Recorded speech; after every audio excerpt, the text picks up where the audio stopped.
brisa ya toquen el piano. ¿Cómo les va? Muy buenas noches, bienvenidos a CN23. Gracias por permitirnos compartir estos minutos de reflexión o de información, depende de lo informado que esté usted, respecto de lo que pasó la semana pasada y proyectar, obviamente, lo que será la próxima semana y estas semanas tan importantes en este año trascendente de la historia argentina, un periodo de tiempo, me parece, muy importante para la reflexión de los argentinos, toda vez que está concluyendo por lo menos el mandato de Cristina Fernández, su segundo mandato, sucesorio del primero de Néstor Kirchner en el año 2003, que ha marcado a fuego por lo menos a una gran parte, a una muy importante gran parte de la ciudadanía argentina. La pregunta es cómo sigue el país en todos los términos. Y bueno, tengo gente de la empresa, en este caso de la Confederación General Económica, a la que le vamos a preguntar cuáles son las preocupaciones en materia de no solamente subsistencia de la economía argentina, sino en lo que hace al crecimiento del país, que me parece que es lo que todos estamos esperando, un despegue, especialmente de la industria argentina. Bueno, algunos de los temas de la semana me parece que eclipsa el resto de los temas, lo que pasó en Ecuador, Bolivia y Paraguay con la visita de su santidad, el Papa Francisco. Un papa que a esta altura no sorprende a nadie decir que es diferente, pero lo que sí es cierto es que ha resultado diferente, no el discurso, sino la recepción en la gente. La recepción en la gente, especialmente lo que hemos vivido en las últimas horas de lo que ha estado pasando en Paraguay.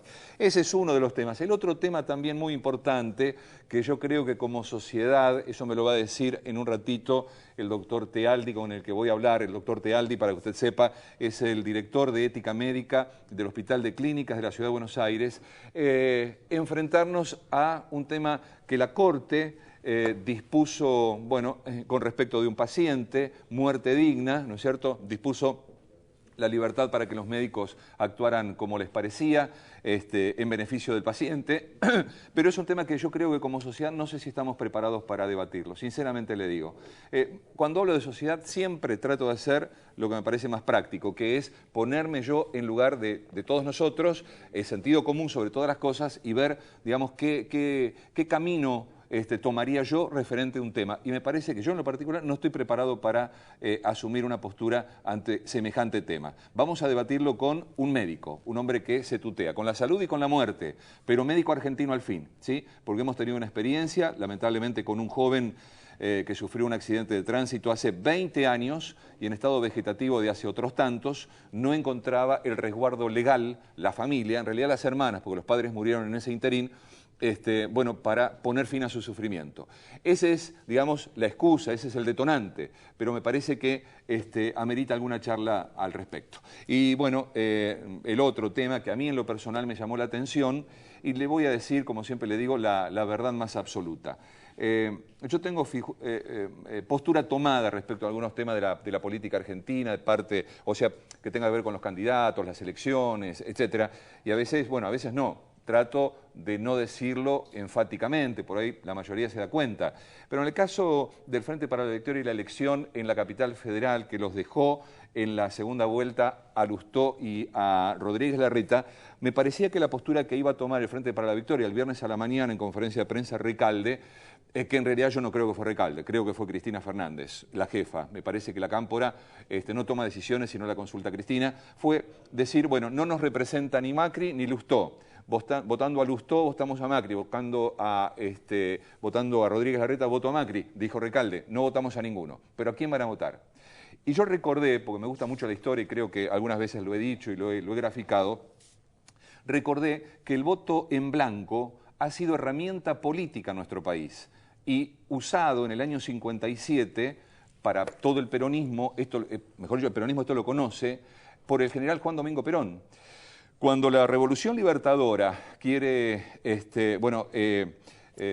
echar por tierra, hacer desaparecer, volver la Constitución de 1854, se produce lo que querían hacer era una convención constituyente para reemplazar la Constitución peronista del 49. Entonces llaman a elecciones, pero con una circunstancia política excepcional, que era no solamente que estaba prohibido el peronismo, sino que hasta estaba prohibido nombrar a Perón. De manera que circunstancias extremas, peor que esa no había. Sin embargo, el general Perón manda a votar en blanco. ¿Y qué pasó con esa elección? En esa elección ganó el voto en blanco. Es decir, el peronismo encontró un cauce para expresarse políticamente y se alzó con la victoria, con 2.115.000 votos, 2.100.000, 15.000 votos menos la Unión Cívica Radical, después la Unión Cívica Radical Intransigente, etcétera. Estoy hablando del año 57, elecciones para convencionales constituyentes. Le doy un ejemplo de que el voto en blanco es útil, por más que hoy en día muchos no lo conozcan y hasta lo vean como antidemocrático. Pero, bueno, es una especulación, es simplemente un dibujo en el papel. Lo cierto es que Recalde mandó libertad de acción para los votantes. Bueno, son algunos de los temas. Ya se conocen dos encuestas hablando de balotaje, dos. La última es la de la consultora González Valladares, casualmente, o no tanto, Federico González nos está visitando para hablar de esa encuesta. Se lo presento. Federico, ¿cómo estás? Bien, muy bien, gracias por la invitación. Al contrario, un gusto. Federico, la última encuesta, ¿qué números te dan para el balotaje la semana que viene? 47,8 Larreta, 37 Lustó, 8,7 en blanco y 6,5 indecisos. Sin proyectar. Sin proyectar. Si los proyectáramos de modo proporcional, 56,4 Larreta, 43,6 Lustó. Bueno, yo te lo pregunté ya antes, pero me gustaría que se lo digas a los televidentes. ¿Cómo está compuesto ese voto de Lustó? ¿Quién vota a Lustó la semana que viene, según esta encuesta, ¿no es cierto? Perfecto. ¿Y quién vota a Rodríguez Larreta? Acá tengo los números.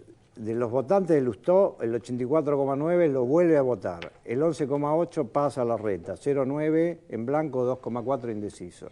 De lo de Larreta, 95,3 vuelve a votar a Larreta. 4 va a Lustó, 0,3 y 0,5 no tiene relevancia, en blanco indeciso. Así que en esto salen empatados, entre lo que uno pierde y el otro gana, porque tengamos en cuenta que en proporción pierde más Lustó, pero lo que pasa es que 7%. Lustó, estamos hablando de una base del 25% contra el 45% de Larreta. Entonces salen hechos. Salen hechos. La diferencia que explica que en lugar de 20 puntos ahora tenemos 11 es que Lustó estaría, de acuerdo a otros datos, el día martes recogiendo el 51,2% de los votantes de Recalde, el 60% de los de Zamora y el 52% de los de Miriam Bregman. O sea que la mitad de aquel casi 24% de Recalde, la mitad, el 12% estaría votándolo a Lustó. De acuerdo a estos datos, sí. Sí.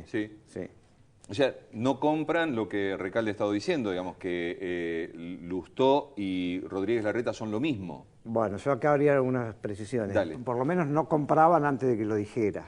Ajá. Bueno, porque lo dijo hoy.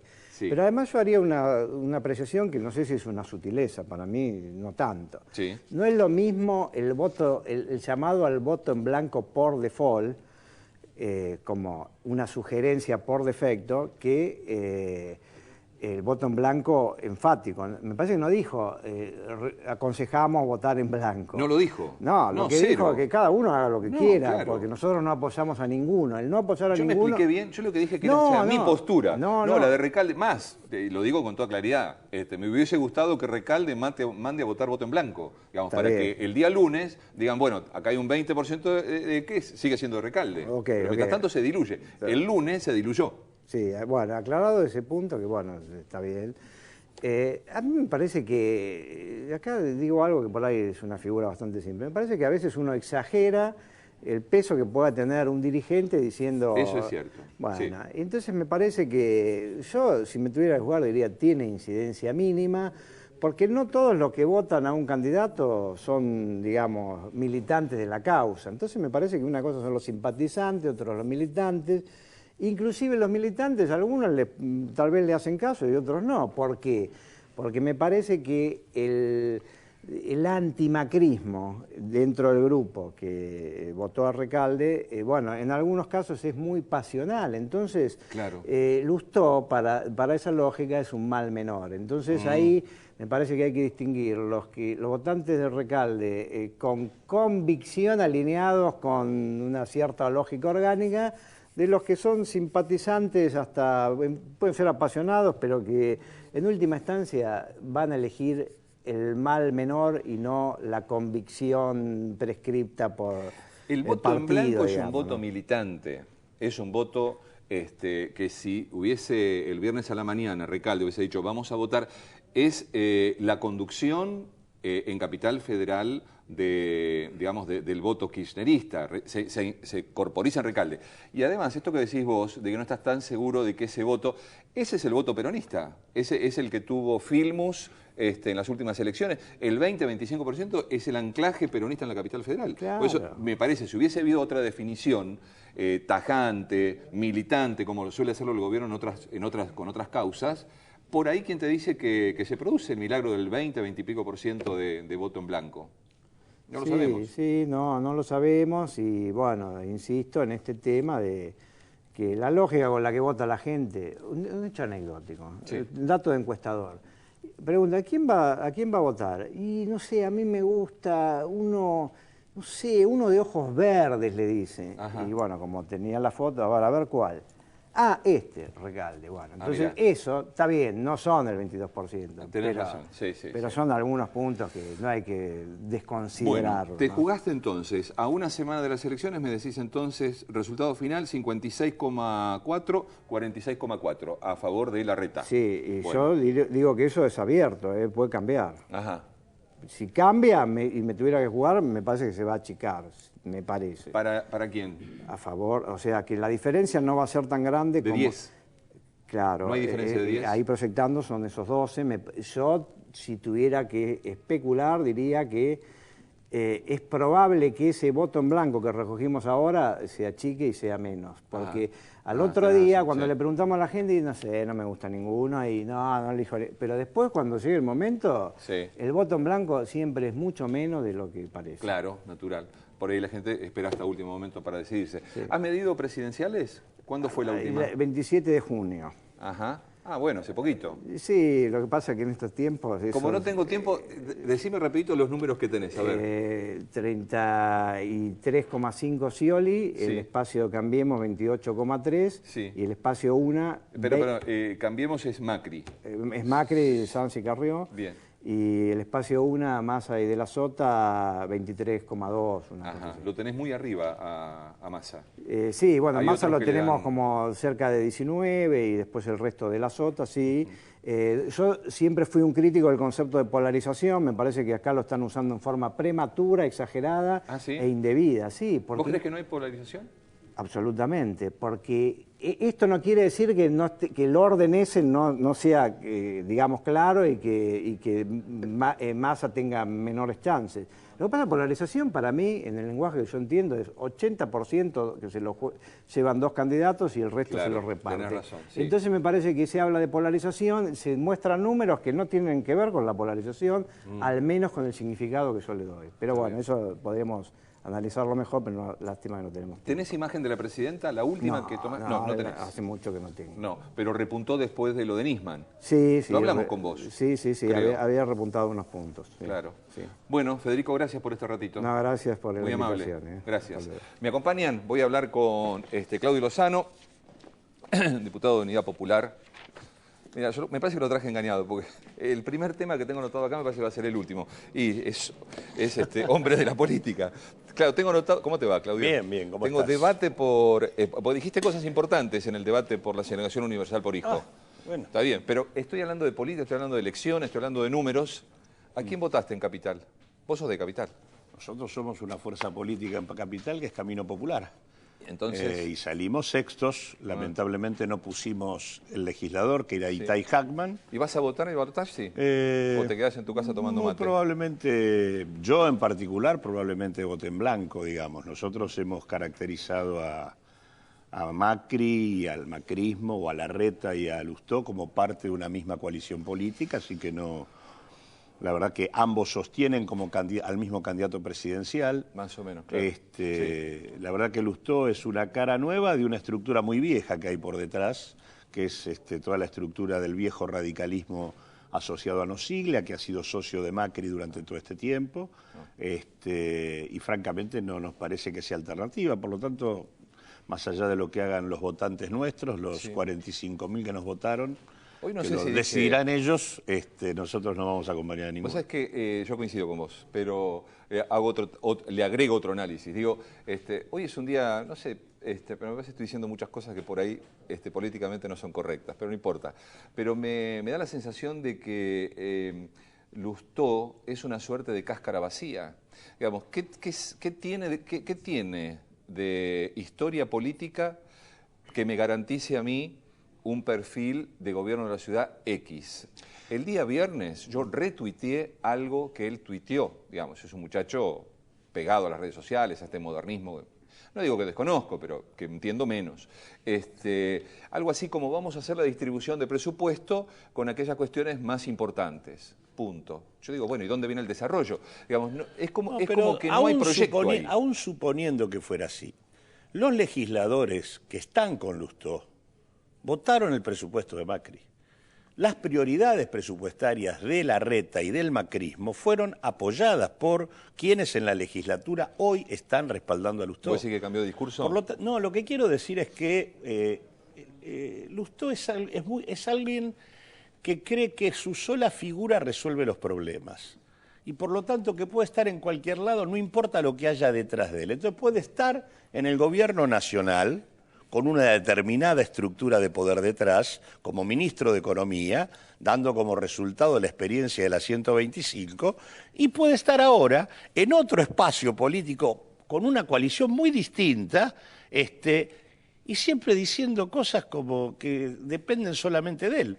La verdad es que cuando uno construye un presupuesto en una gestión, lo construye con la estructura de poder que lleva detrás. Natural. Y esa estructura de poder ha bancado las mismas prioridades que ha bancado el macrismo en la ciudad. Por eso es que para nosotros, más allá de él, no nos parece que esa sea una alternativa seria. Está bien, sí, coincido 100%. La verdad que no sabía eso, de que habían votado Claro. las cuestiones presupuestarias. Lamentablemente el problema que tenemos en la ciudad de Buenos Aires es que el macrismo no ha tenido oposición política en la legislatura. Ha tenido normalmente complicidades de las fuerzas más importantes. En algunos tiempos, te diría, de los 8 años, durante los primeros 6 del Frente para la Victoria. En los últimos 2, fundamentalmente de Lustó. Bueno, yo creo que el gobierno se despide con una muy buena iniciativa, que es convertir en ley la asignación universal por hijo. Me parece que es la puntada que faltaba. Pero vos dijiste otras cosas. Primero, que hay muchos chicos fuera de la asignación universal por hijo, de la cobertura, digamos, ¿no es cierto? En el orden de los 3 millones... Sí, yo te diría que en realidad lo que estamos discutiendo, acá hay como 2 temas distintos. Uno es el sistema de protección social a la niñez. Bien. O a los menores de 18 años. Y otro, que ese sistema, son las asignaciones. El otro es cómo se actualizan las asignaciones. Este proyecto es cómo se actualizan. Sí. No discute el sistema. Es cierto. El sistema de protección que se puso en marcha en la Argentina, que en un primer momento fueron las asignaciones familiares y que luego este gobierno puso en marcha a partir del 2009 el sistema de asignación universal, tiene una particularidad. La primera particularidad es que sobre 12,5 millones de pibes hay 3,5 millones que están afuera. ¿Por qué? Porque tenemos 3.700.000 cubiertos por la asignación universal, tenemos 4 millones cubiertos por las asignaciones familiares y tenemos 1.300.000 cubiertos por las asignaciones, por los sistemas provinciales de asignaciones familiares. Consecuentemente, el total te da 9 millones y monedas, te quedan afuera 3,5 millones de chicos. Sí. ¿Por qué ocurre? Por ejemplo, porque los trabajadores autónomos que facturan, que muchas veces son asalariados disfrazados, sí, esos no tienen asignación universal. Claro. Segundo, porque la asignación universal se da hasta el 5.º pibe. Si vos tenés 6, el 6.º no recibe asignación universal. Tercero, porque la asignación universal es incompatible con otros programas sociales. Si vos tenés otro programa social, no te la dan. Cuarto, porque si vos no demostraste el tema de salud y educación, tampoco la percibís. Bueno, varias razones hacen. ¿Tiene corrección? Claro, debería tener. ¿Cuál es el problema? El segundo problema es que no tenemos un sistema único, que este es el problema. Tenemos sistemas que se han ido generando en el tiempo. Entonces son 3 sistemas distintos. El de asignaciones familiares, vinculado a los trabajadores en blanco, formales, del ámbito nacional. El tema de los trabajadores formales de los estados provinciales, que son los sistemas de asignaciones familiares de las provincias, y además el régimen de asignación universal. Esto produce disparates tales como que de repente yo pago por un pibe que es hijo de un trabajador en negro o desocupado, 837 pesos con el último aumento, y pago en Catamarca al hijo de un trabajador estatal 60 pesos. o pago para el hijo del trabajador estatal de un trabajador de la Ciudad de Buenos Aires 270 pesos. Y pago otra cosa en Río Negro y otra cosa en Chubut. Entonces digo, la verdad es que nosotros... ¿Qué hace falta para corregir esas asimetrías? Hay que discutir en el Congreso de la Nación una ley que cree un sistema único que unifique la asignación familiar nacional, las provinciales y el sistema de asignación universal. No hay tiempo. Esto no, en realidad hubo tiempo, nunca se puso en discusión el sistema se definió por decreto, claro, nunca se llegó al debate. Esta vez, lo que nosotros, por eso yo planteé estos temas, la verdad que para nosotros esta era una oportunidad para discutir el conjunto del sistema, entre otras cosas, porque nosotros tenemos 4 de cada 10 pibes en situación de pobreza. Entonces el sistema de protección social a la niñez es un tema importante. Entonces, discutir cómo incorporamos los 3,5 millones que están afuera y discutir cómo garantizamos equidad. ¿Vos lo planteaste? ¿Tuviste eco? Eco en el sentido de decir que hay que discutirlo, pero la verdad yo vengo presentando, vengo presentando anualmente el proyecto de ley, está presentado en el Congreso de la Nación para unificar esto. No es que no existe. ¿Y en este último debate? Y en este último debate no lo han querido incorporar. No, directamente. No, hasta ahora no. Está bien. Pero es ley la semana que viene. Es ley la semana que viene el índice de actualización, Sí. que ahí hay otro tema. Digo, se actualiza en función del mismo criterio que las jubilaciones. Claro, está y bien. la verdad que eso puede estar muy bien para el sistema previsional porque esa fórmula, en todo caso, tiene que ver con los recursos del sistema previsional. Pero la verdad que acá estamos discutiendo otra cosa. La lógica sería, a ver, ¿qué necesita un pibe para no ser pobre en la Argentina? Deberíamos tener una estimación. Y ahí debería colocarse el valor de la asignación. Y debería evolucionar de acuerdo a cómo evolucione esa canasta de bienes y servicios. Transparente. Eso sería Claro, lo razonable. lo razonable, está bien. Ahora, en lugar de eso, nosotros le estamos trasladando al tema de la asignación la actualización del régimen jubilatorio. No corresponde. Ok. El último tema. Yo no sé, ¿vos crees que va a haber polarización presidencial? González me dice que no. Yo creo que sí. Yo tengo la impresión de que los números que escuché me resultan mucho más razonables que la idea de polarización. La cosa está más partida en 3 ¿Vos crees? que en 2, con un Massa más abajo, Claro. pero polarización se entiende ciertamente como algo... Sí, lo que dijo Valladares, 80% Exacto. entre 2 y 20. Sí. Ok. Ahora, la verdad es ¿Cómo que fue? yo creo que el tema más grave que tenemos es que no hay polarización ni hay consolidación de una propuesta, porque tanto Scioli como Massa como Macri expresan cosas muy parecidas. En serio, bueno, esa era la pregunta. ¿Vos sos economista? Yo soy Y además- economista y candidato a diputado nacional del Frente Popular que lleva a Víctor de Genaro de candidato a presidente. Sí, Así yo que lo no sé. soy objetivo en No, esto. no importa. No, además Víctor es un amigo, lo he entrevistado hace poquito, digamos, me parece sindicalista modelo. Bueno, pero vuelvo a lo tuyo, Claudio. Como economista, dame tu parecer, por lo menos de las propuestas que más se conocen y las que están más arriba en las encuestas, que son la de Scioli y la de Macri. ¿Cómo te imaginas la economía de Scioli y cómo te imaginas la economía de Macri? Mira, la verdad que tal cual estamos, la economía que yo veo luego de octubre es una economía en donde tenemos devaluación, ajuste fiscal, estancamiento y endeudamiento. Y de acuerdo, esto quiere decir ajuste. Y en realidad lo único que cambia, si miro a Macri o miro a Scioli, son los tiempos de cada uno. Ajá. Algunos tienen más idea de shock y otros son más graduales, Claro. pero caminan por el mismo lugar. Vos decís que con Y no Macri- son con ninguna Macri- de las dos, son opciones para la Argentina. Pero devaluación, yo no escucho... No, sí, Macri sí, pero a Scioli no menciona la palabra devaluación ni cerca. Basta con escuchar y leer a Bain.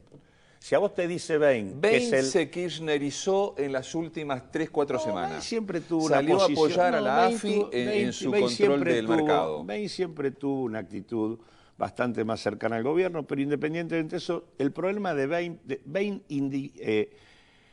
entiende que el problema de la Argentina son los costos laborales en dólares altos. ¿Qué te quiere decir eso? Que tienen que bajar los costos laborales en dólares. Eso tiene un solo modo, que es la devaluación. Está bien. ¿Y en el caso de Macri? Bueno, Macri lo dijo con mucha mayor claridad, dijo, yo voy a sacar el cepo el 11 de diciembre. Bueno, eso es devaluación. No, pero yo le hice la nota a Carlos Melconian y bueno, salió en todos los diarios gracias, digamos, no sé, a la generosidad de los colegas. Esa nota la hice yo un día lunes a la mañana y Carlos me dijo, le hicieron un reportaje, es una figura, no se puede devaluar de un día para otro. No, Puede ser que no sea un día para el otro, pero hay devaluación. Bueno, gracias Claudio de vuelta por acompañarnos, muy amable. Bueno, vamos a, mire, me quedo acá un segundito nada más porque doy vuelta a la página y bajo los decibeles porque a mí me entusiasma mucho hablar de política, de economía, pero tengo que hablar de un tema muy humano y que yo dije hoy, y esto se lo digo para que lo escuche el doctor Tealdi que me está esperando en la otra mesa, que yo creo, sinceramente, porque yo creo que yo no lo estoy, es estar preparados. Los argentinos creo que no estamos preparados para afrontar de la forma en que lo podemos afrontar desde la semana esta que se fue, el tema de la muerte digna. Con una persona en particular, un joven, a mí me enterneció ver la foto, escucharla y verla a la hermana, las circunstancias que rodearon su muerte, porque estaba en estado vegetativo, 20 años. No sé si estamos preparados, le digo la verdad. Bueno, voy a hablar con el director de ética médica del Hospital de Clínicas de la Ciudad de Buenos Aires. Acompáñenme, el doctor Juan Carlos Tealdi. ¿Cómo le va, doctor? ¿Qué tal, Antonio? Gracias por esperarnos. No, quédese, por favor. Un gusto. No se moleste. Muchas gracias. ¿Cómo le va? Muy bien. Bueno, muy bien. Yo digo, no sé si usted coincide conmigo, por ahí dígame si no, pero yo creo que los argentinos por ahí no estamos preparados para algunos temas. No sé con qué tiene que ver, no sé, pero hay países que por ahí se tutean más con estas cosas, no sé nosotros, creo que nosotros no, pero ¿usted cree que los argentinos estamos preparados para, digamos, tomar decisiones respecto de un ser querido que ha sido desahuciado por la medicina, que la medicina ha dicho, bueno, está en estado vegetal, es decir, no se va a recuperar nunca más, y que un familiar, como en el caso del joven de Neuquén, diga, bueno, desconéctenlo. Que no fue lo que pasó, porque finalmente no se aplicó el fallo de la Corte, falleció antes, pobre. Sí. Pero bueno, ¿qué piensa, doctor? Nuestra sociedad viene, sin duda, con un atraso, si se quiere, dentro de la discusión de estos temas. Atraso. Ajá. Sí, y si uno considera que en Estados Unidos el caso que lideró un poco estas cuestiones y que puso en jaque, ¿no es cierto?, esta discusión fue la del año 76 de Karen Quinlan. Karen Quinlan, estamos claro. a 40 años de Karen. Y todavía tenemos que estar revisando cuestiones que ya han sido revisadas. En Estados Unidos el consenso sobre la diferencia entre eutanasia, suicidio asistido y abstención y retiro de tratamiento en casos como el de Marcelo Díez se consolidó en los años 90. De manera que en ese sentido venimos con un retraso de la discusión en la sociedad, en el derecho, en la medicina, con respecto a países que ya han atravesado esta discusión. ¿Y cómo cree que va a reaccionar la sociedad argentina de acá en adelante?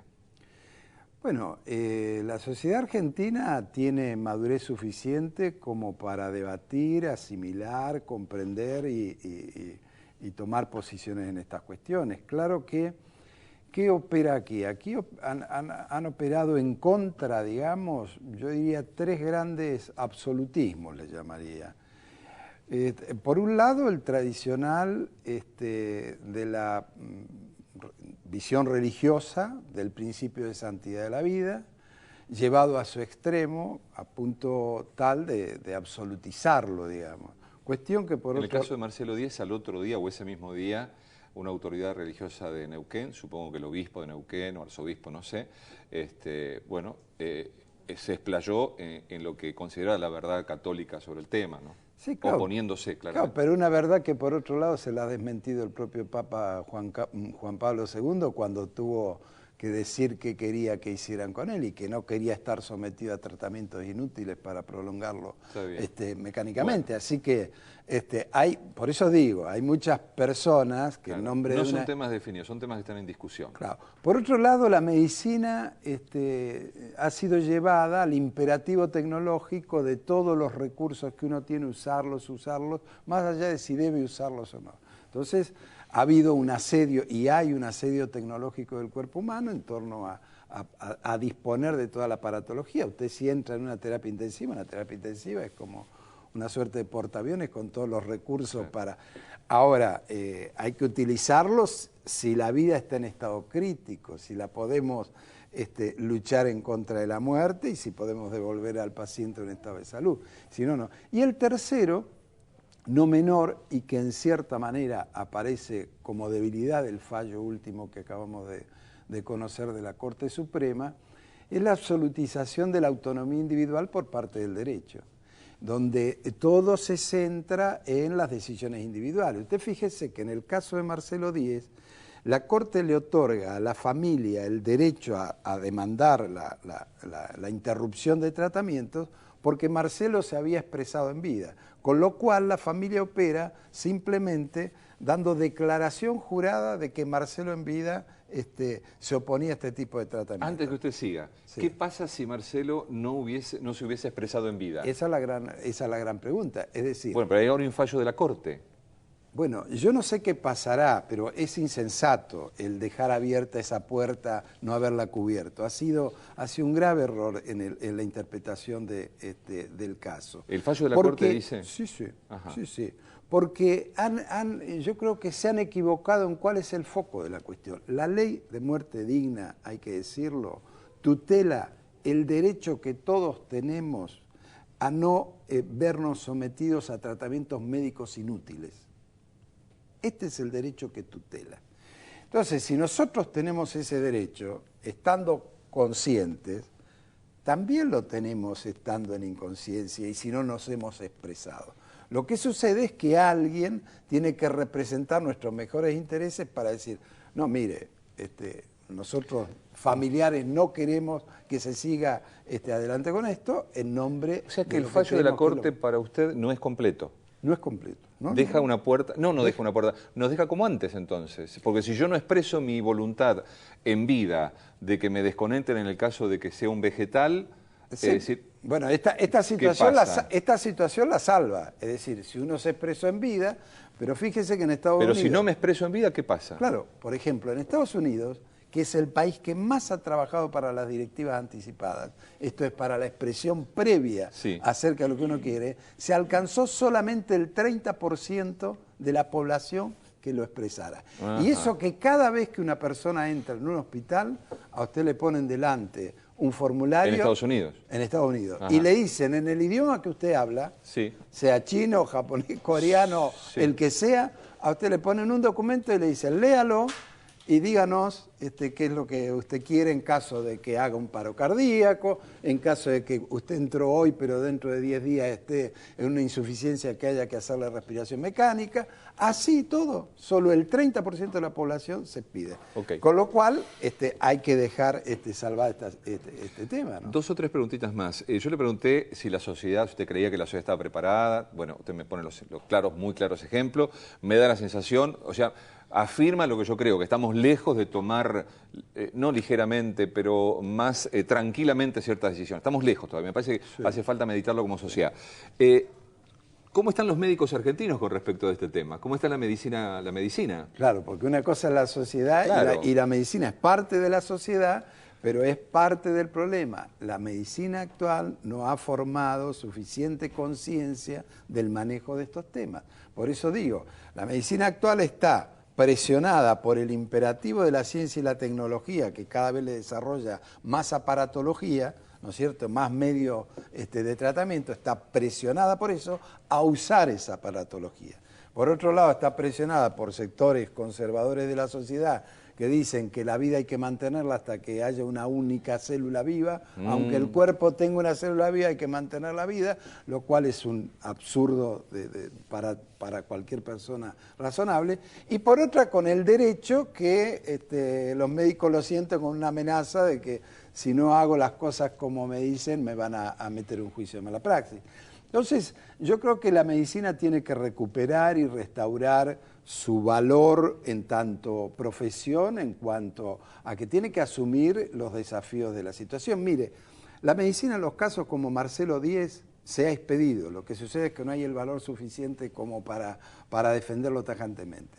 En congresos, en sociedades y demás se ha dicho, un estado vegetativo permanente, una persona en estado vegetativo permanente, la medicina debe tratarla con todos los recursos disponibles durante un año. Ajá. Si no mejoró o no o sigue igual, no es ya obligación médica el seguir proveyéndole esos medios. ¿Ese año es un estándar internacional? Es un estándar internacional. Ah, bien, La Asociación Americana de Neurología es la que ha fijado el estándar. Okay. Entonces, la obligación es consultar a la familia y decirle, señores, ¿ustedes quieren seguir adelante con estos tratamientos o quieren interrumpirlos? Y hacer lo que la familia diga. Por ejemplo, en el caso de la mamá de Cerati, que ella pide y hay que respetarlo. Claro. Tener un derecho no es tener la obligación de retirar los medios de esos temas, claro. pero el derecho, que la familia que quiera, el paciente que quiera, debe poder hacerlo. Tiene su libertad, pero ejercer en el momento que ella decida. Exactamente. Doctor, dos últimas preguntitas, no tengo demasiado más tiempo, pero más o menos, ¿cuántos casos que han recurrido a la muerte digna le constan a usted, no sé, en años, en los últimos años, en los últimos meses?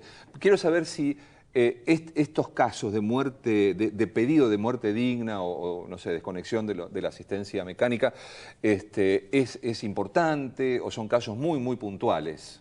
No, mire, son frecuentes. Ahora, ¿qué sucede? Tenemos, como sociedad, usted decía, estamos maduros o no.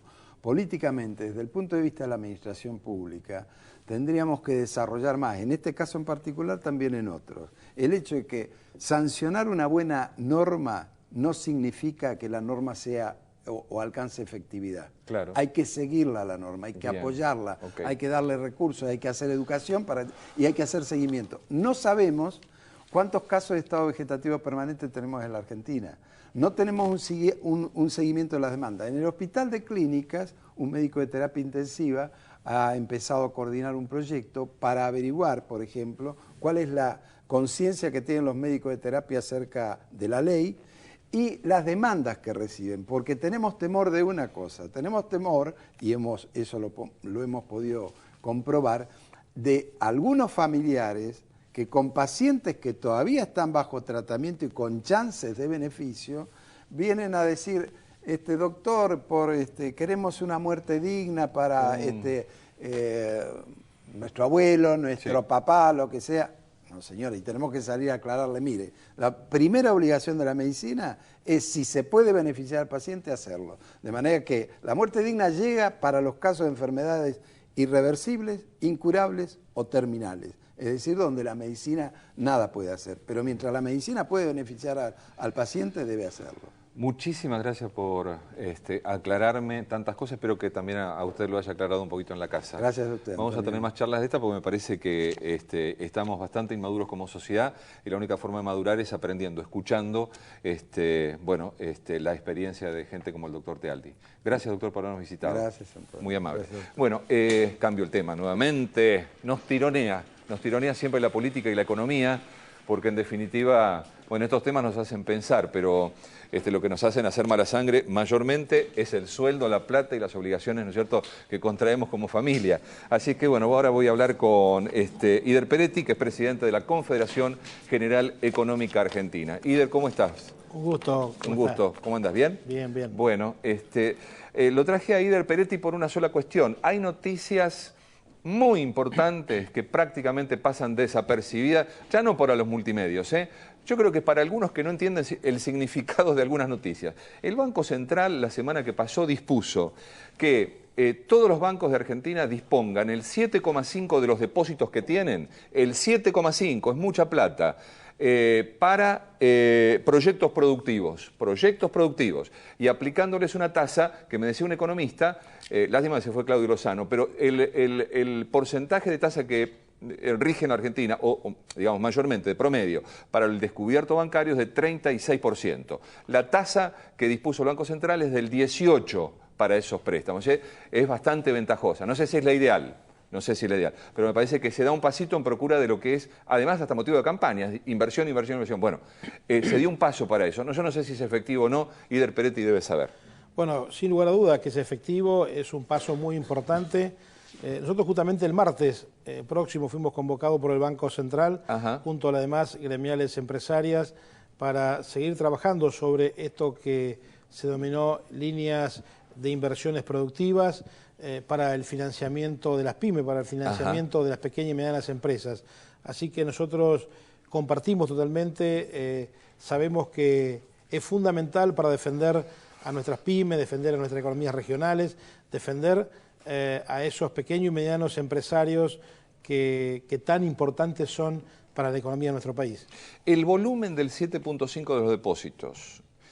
Yo no digo que haya demanda de crédito, porque no sé si si el empresario o el productor está, digamos, con ganas de tomar créditos en medio de un proceso electoral, por ahí con una inflación que no es la ideal, etcétera. No sé cómo está la demanda de crédito, pero lo que digo es ¿este 7.5 es un volumen de dinero importante? Es importante y los productores y los empresarios siguen pidiendo créditos, siguen tomando créditos porque la gente sigue invirtiendo, sigue produciendo, y usted fíjese que el país se siguen vendiendo, la gente adquiere, se vende tecnología, la gente sigue agrandando sus empresas, sigue trabajando, porque sin lugar a duda nuestros empresarios siguen apostando a un país que en estos 12 años vieron que produciendo, trabajando, se puede crecer, y bueno, hemos tenido sin lugar a duda en esta década ganada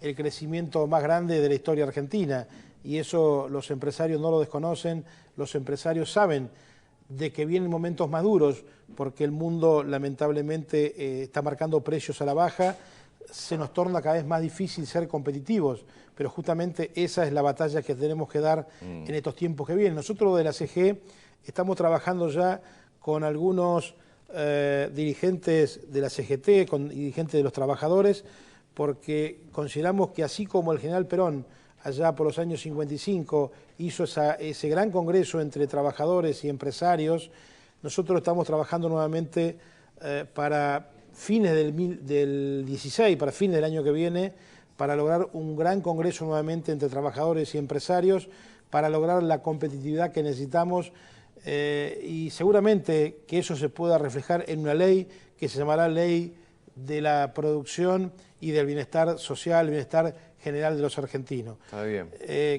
Consideramos que es la herramienta que tenemos que utilizar de aquí en adelante, cuando muchos hablan de otros tipos de economía, hablan de devaluación, hablan de ajustes. Nosotros hablamos de un gran congreso entre la producción, el trabajo, junto al gobierno, y trabajar básicamente para ser más competitivo, porque seguramente los tiempos que se vienen a nivel mundial son tiempos donde tenemos que ser cada vez más competitivos con nuestros precios. A ver, si están trabajando para un congreso el año que viene, para el 2016, ya están pensando quién podría ser presidente, porque me parece que los resultados de ese congreso tendrán que reflejarse seguramente en medidas ejecutivas o legislativas. En ese caso ustedes dirán, bueno, ¿con quién vamos a estar? Bueno, yo insisto, yo sigo creyendo que hay polarización. Lozano no lo cree, Federico González tampoco. Yo creo que me parece que hay... La gente, no es por la idiosincrasia del argentino, me parece que acá hay dos modelos muy claros.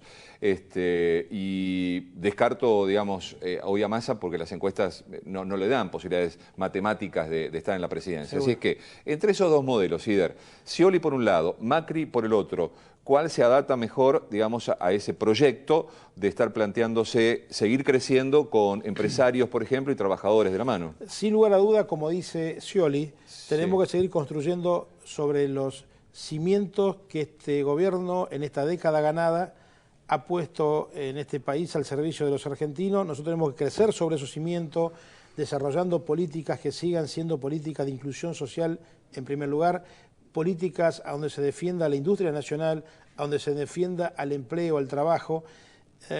Entonces, cuando uno analiza los hombres y mujeres que trabajan cerca del proyecto de Scioli, y uno analiza a economistas que trabajan en el proyecto de Macri, sin lugar a duda tenemos una diferencia abismal. Estamos con Scioli hablando de proyectos de productividad, proyectos de crecimiento, proyectos de desarrollo, y Macri nos muestra economistas de la década del 90 que lamentablemente nadie podemos olvidarnos que han sido los economistas que nos han dado la catástrofe más grande para la industria nacional, para el empleo, donde nos dejaron con una desocupación nunca vista en la República Argentina. Está bien. Esos hombres lamentablemente no pueden hoy ofrecer una alternativa o políticas para que nuestros empresarios industriales, productores agropecuarios o nuestros propios trabajadores puedan confiar en esas políticas de los 90. Hoy tenemos que seguir construyendo sobre lo que se logró en esta década ganada e ir por otra década ganada más. Muy bien. Eider, le agradezco mucho que nos haya visitado hoy. Vamos a seguir la charla pronto, seguramente más cerca de las elecciones. Nos interesa mucho la opinión de los empresarios y los modelos productivos en juego, ¿sí? Mirá, creo que el Papa ha estado de gira en Latinoamérica en estas horas y ha sido muy claro. El Papa defiende, castiga... Dijo que esta economía mundial no da para más. Claro, castiga a los capitales especulativos y tenemos que defender los capitales productivos, los capitales que cuando son productivos son capitales que están al servicio del pueblo, están al servicio del bien común de los países, de los pueblos, de los habitantes. Entonces yo creo que el Papa ha sido muy claro en toda esta gira y creo que nosotros más que nunca debemos levantar esas banderas para defender el bien común de nuestro pueblo argentino. Gracias, Eider, muy amable. Gracias. Eider Peretti, presidente de la Confederación General Económica. Me despido, llegó la hora de la despedida hasta la semana que viene, si Dios quiere, a las 22, aquí en CN23. Que la pasen bien hasta entonces. Ya tuve que ir obligado a misa, ya toqué en el piano para Elisa, ya aprendí a falsear mi sonrisa, ya caminé por la cornisa.